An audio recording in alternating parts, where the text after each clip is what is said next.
glenoid labrum. So this is the scapula. This is the scapula. This is the coracoid process. This is the acromion process. This is the superior angle of the scapula. This is the head of humerus. Head of the humerus. This is the glenoid fossa. Glenoid fossa of the scapula. Now we'll see this glenoid labrum. Usually, if you see, suppose when the person is in resting position,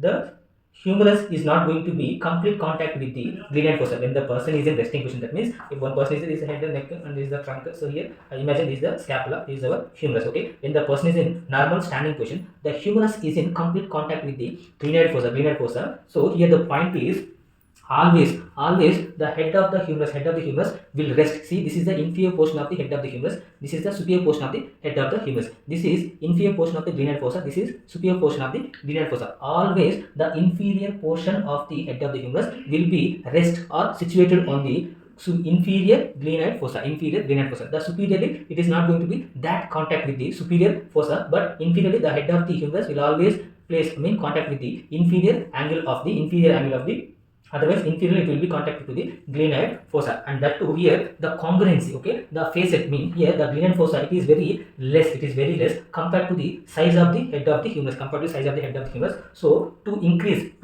the good articulation, otherwise to increase the concavity, on the glenoid fossa, here one special structure is there, that is the glenoid labrum.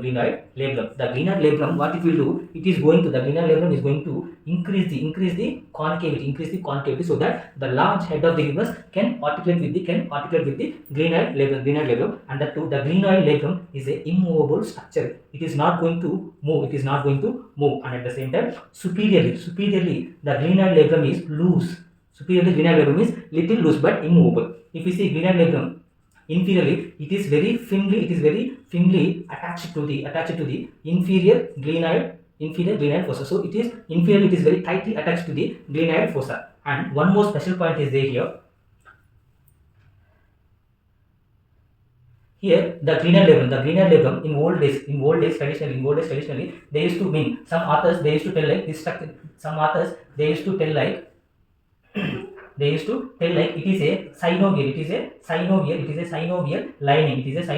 lining over the glenoid fossa. But recent studies are stated or proved that it is a separate glenoid labrum, the red color one, which is glenoid labrum. The glenoid labrum is a separate, it is not a synovial lining. The glenoid labrum, it is nothing but it is a dense, glenoid labrum is a dense connective tissue. It is a dense connective tissue which is present in our human body. The dense connective tissue, it is here a dense fibrous connective tissue. So this is about the glenoid labrum. Glenoid labrum is going to increase the congruency between the two articular surfaces. At the same time, it is going to increase the concavity of the glenoid fossa, and head of the inferior portion of the head of the humerus, almost all the time it will be placed or it will be resting on the inferior portion of the glenoid fossa.